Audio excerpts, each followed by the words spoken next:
Okay. Woo! It's 2022. Happy New Year. Happy New Year. Merry Christmas. Happy Thanksgiving. Happy Easter. Hey everybody. I hope you guys are doing well. I hope this video finds you well, safe, and healthy. I wanted to come on camera and talk to you guys a little bit. I know I've been missing. I know it's been quite some time. I apologize. However, you guys know life can get in the way. Okay? And you know it's been a lot going on with all of us through these COVID times. So I hope everybody's safe. I hope everybody is healthy.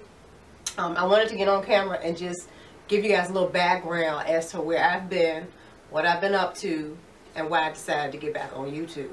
Okay? Okay, so let's start with why I left YouTube, if that's what I did, why I went on a hiatus. Okay, for those of you who don't know, my name is Essie. My channel is SC1206. The S, the C, the E is short for Essie, because a lot of people have a problem with my name or pronouncing my name. My name is very, very old. You don't hear it that much. It was a name that was given to me from my great-grandmother. So the name has sentimental, value to me and my family. Okay, I am the last and only Essie. Okay, so I'm proud of that now that I'm an adult. However, the SC1206 is Essie, the SCE. The 1206 is my mom's birthday, 12/6. So anyway. So that's what the whole name meant. But anyway, guys, my name is Essie, in case you don't know. I left YouTube to pursue or to focus on my business. My husband and I, we own a business called The Treat Shop. And what we do at The Treat Shop is we make homemade donuts. We have carnival style foods, including funnel cakes, fried Oreos, fried Reese's, fried Snickers, fried Oreos. We have homemade barbecue. We make funnel cakes. It's a fun place. We have candy apples. We do burgers, sandwiches, hot dogs, chili dogs, stuff like that. A lot of fun food. We also have 24 different flavors of ice cream. So when we started our business back in 2014, I was still doing YouTube. I was still hanging in there. I was trying to do as much content as I possibly could in my free time. However, running your own business, it takes a lot of sacrifice. It takes a lot of commitment. It takes a lot of, you gotta know how to be broke. I mean, I'm just gonna be honest with you guys. If you're not used to being broke, don't even dabble. Don't even dabble with trying to start your own business. So it can take a toll on your finances. It can take a toll on your mental health. It can take a toll on your physical health, and it damn sure can take a toll on your marriage. Okay, so when you want to start a business with a spouse, that's a challenge. All right, but that's for another discussion in another video. All right, so let me get back to why I haven't gone. Okay, like I said, we started the business in 2014. I was trying to juggle a lot of things, So along with that, in case you guys don't know, I am a grandmother. So I do have adult children, and all of my adult children do not live with me. They have their own families. So I got grandbabies. So along with being a wife, along with being an entrepreneur and a business owner, I'm also a mom and a grandma. Okay, so I try to juggle a lot of roles. And for those ladies who are over 50 and you guys feel me, we're gonna have discussions about that, because it's a whole nother realm of the world when you a grandma. Okay, it's a whole nother topic for another day. So long story short, guys, I had to make a lot of sacrifices. The business, it's like a baby. You have to look at it like a baby. You have to nurture it. You have to support it. You have to feed it. You got to be there to guide it. You can't just walk away. So our baby was starting to grow feet, is what I call it. Our baby was starting to walk a little bit. She was starting to get a little traction. The business started doing well. a few years back, you know, we actually started to see a little profit. What my husband and I decided to do was, instead of going out purchasing a new home or some other, you know, asset, we decided to invest that asset, make another asset, which is another business. So we opened our second location in 2020. Was it 2020? No, 2021. 2021. However, what happened was we secured the location and we secured the lease for the building back in 2019. Y'all know what happened in 2019. Yeah, COVID. So we ended up getting that building mid-2019. We were very excited. It was a great location, prominent area, great demographic for our product, great demographic. However, the building was not a restaurant. So we had to do a lot of renovations. We had to, you know, go through the whole permit process to to renovate this entire building into a restaurant. Okay, and if anybody's had experience with that, they know it's not an easy task.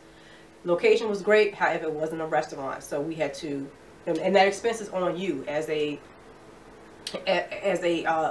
leaseholder of a commercial lease. It's not on the landlord, it's on you. So if you want to convert that into something else, of course you got to go through all the permissions, all the permits, all that kind of stuff, and you also got to go through the expense of it all.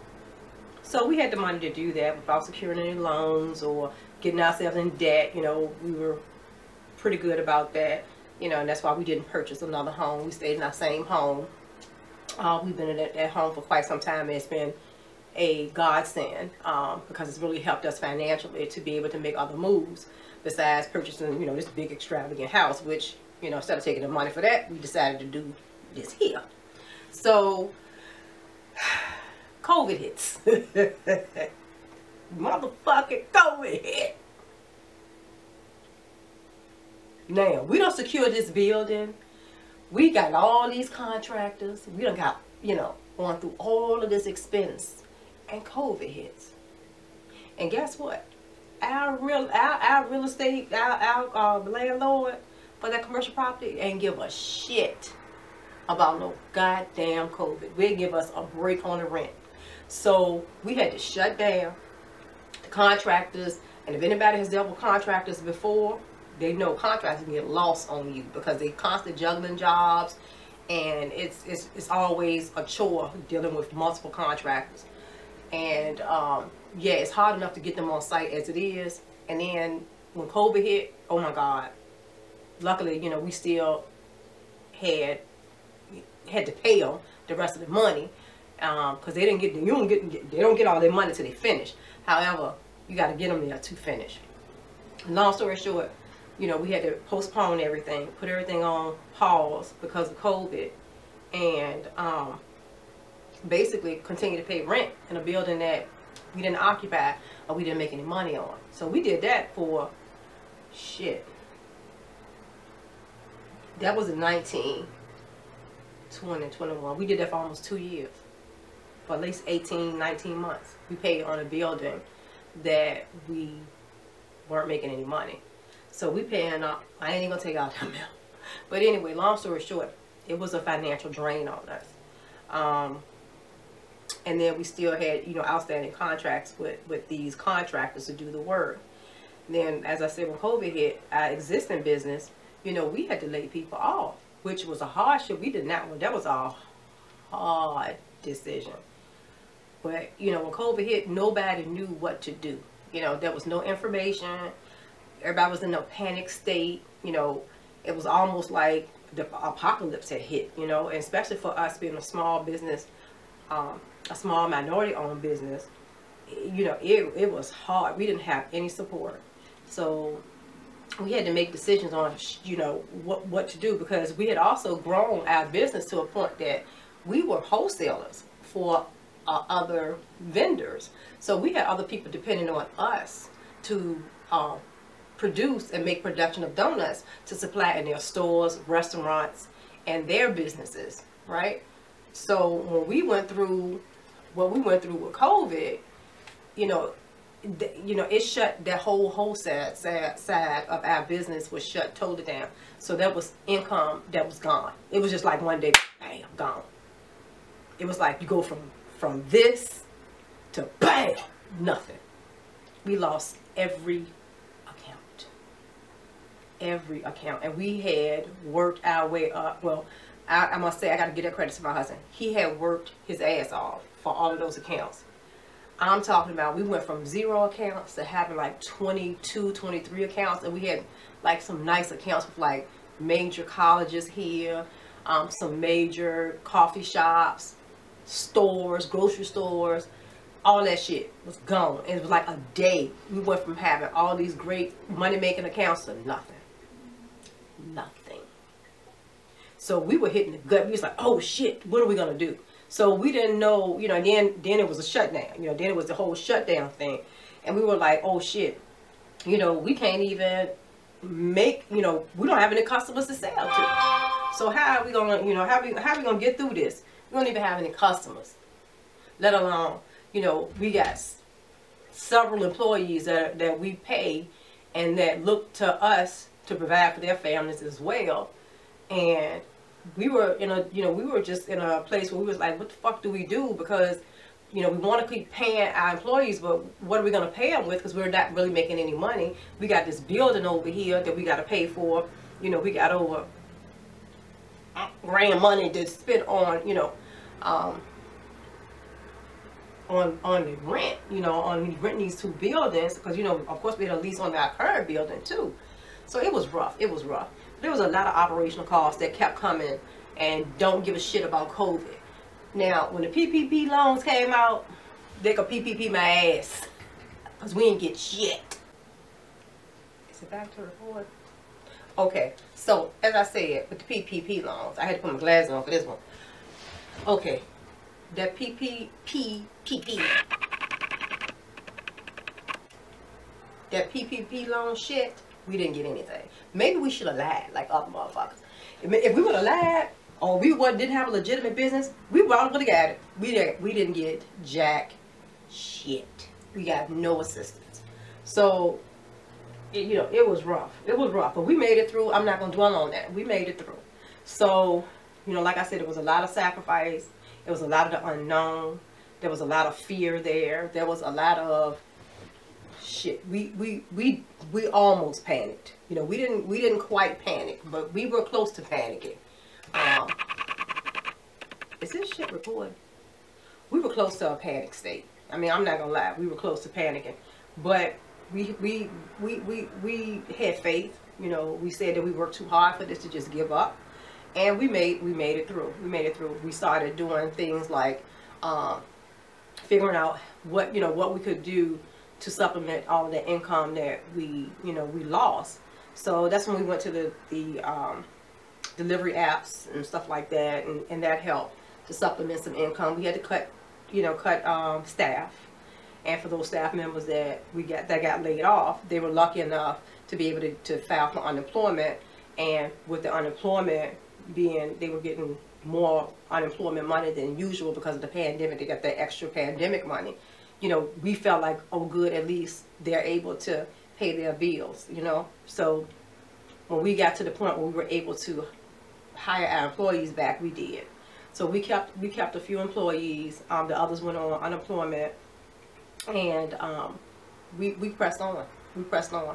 We pressed on. We got through it, and you know, luckily we didn't lose anything. We didn't lose, you know, we didn't lose our lease. We didn't have to, you know, get anything repossessed. We didn't have to, you know, lose our building. None of that. So we hung in there, and we did what we had to do. I worked, my husband worked, you know, because we didn't have staff. So it was, you know, it was us. So we did a lot of the grunge work, a lot of the, you know, cooking, all that, you know, hey, you got to do what you got to do.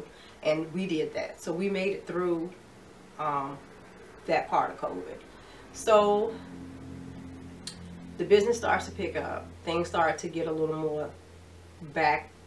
It's not back to normal. Things got better.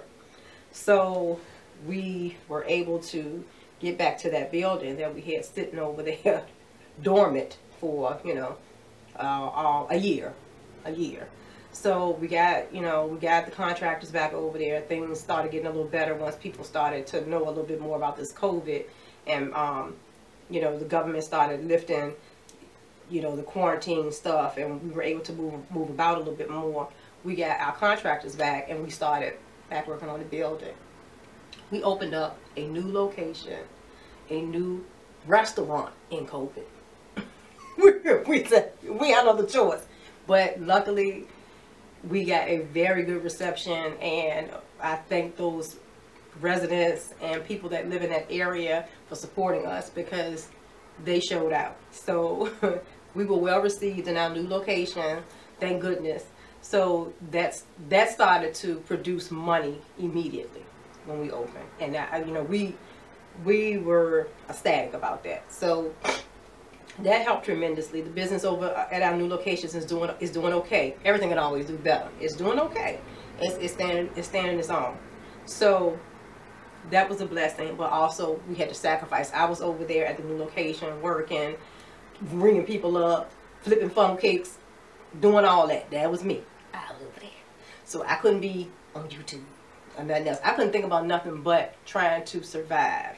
And that's what I have been in survival mode for the last few years. Straight up survival mode. You know, ain't no other way to put it, but just to say that, you know, we were both in survival mode, and that's what I did. Survived. So now let me just talk about what's going on now. So now, you know, we've got our staff back. You know, there's still an issue with them, which, you know, the employee thing is always challenging, but we're at a pretty good place where I'm not in there every day. You know, the things that I can do from home, or I can do from my phone, or I can pop in, I can pop out. So, you know, we have things set to where now my husband and I have, you know, come to the understanding that, you know, because of the sacrifices that we both have made, it's time for me, you know, now that I'm getting older, I wear glasses, look at this shit. So now that I'm getting older, you know, my passion has always been hair and beauty. And he knows this. And I've been a licensed cosmetologist for over 30 years. I've had my own salon. That's another thing. I had to put my studio and my salon on pause. I couldn't do, you know, give it any attention. I couldn't do any of my clients, and I lost a lot. I had a great client list. And unfortunately, you know, people can't wait on you. You know, if they need their services, they need their services. So I'm in the middle of building back my client list again, because I had such an awesome client list.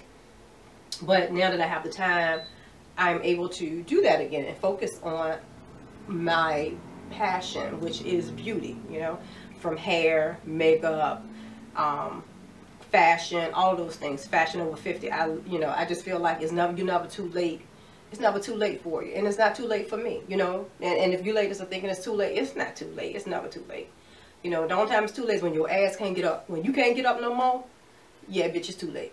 I still can get up, so it ain't too late. So because of that, you know, we discussed it, and I am actually filming from my studio.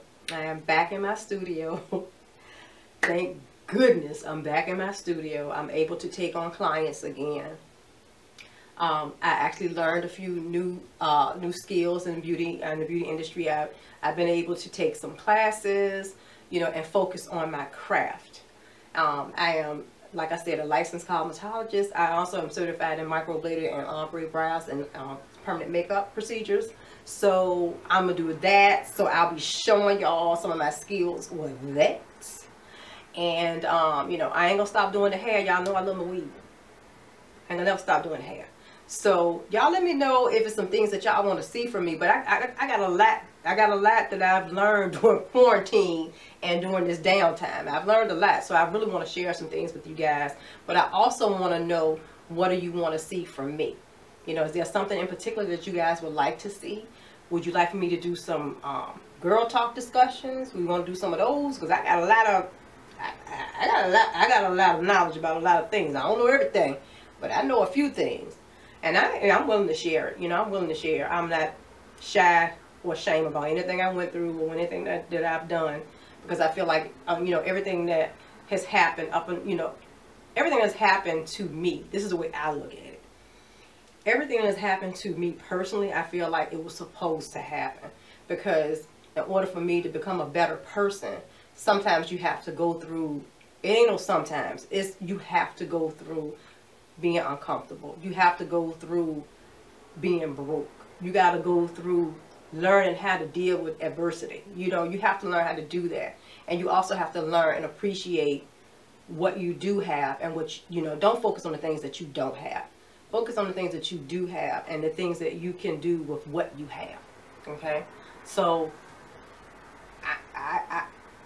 you know, I'm not ashamed of whatever I might have went through in my past to get me to today. I ain't ashamed of it. I had to do it to be the person that I am now. So anyway, guys, I just wanted to share that with you. I know I was kind of like all over the place, but shit, that's how life is. The shit is all over the place. I ain't got no control of that. You know what I'm saying? So I'm trying to give it to you as raw and as real as possible. You know, I can't cut it into all these clean slices. That ain't how my life works. So, but you know, I'm just gonna tell you the truth. So that's what's been going on with me, and that's why you see my face again, because I got time, baby. Today I got time, cuz. Today I got time, cuz. Alright, y'all. So I hope everybody's doing fine. Like I said, once again, I'm back in my studio. Y'all, this is my microblading. That's my bed, baby. Dumb. I'm in my microblading room, y'all. So I can take y'all on a little tour of my little place. You know, and y'all can get comfortable. This can be our little spot to talk, you know. So y'all let me know what y'all want to talk about, what y'all want to see, etc. Let me know how, you know, how things happen for you guys during COVID, what you had to go through, because I know I'm not alone. I know I ain't the only one that had to make sacrifices during COVID. I mean, we were all in this, right? So, you know, just hit me down below and let me know, you know, some of the things that you guys went through, and let me know if y'all glad to see me back. I am glad to be back on camera. I can't wait to interact with y'all and do the lives and stuff like that too. So yeah, so that's it. Make sure y'all check out, if you haven't subscribed to my channel, be sure to do that. Please subscribe. Please be kind enough to share and like and do all the things that we need to do to get some momentum going with my channel again, because yeah, y'all need to help me get back into my mojo. I appreciate y'all. All right, now y'all take care, and I will be talking to you guys soon. All right, bye.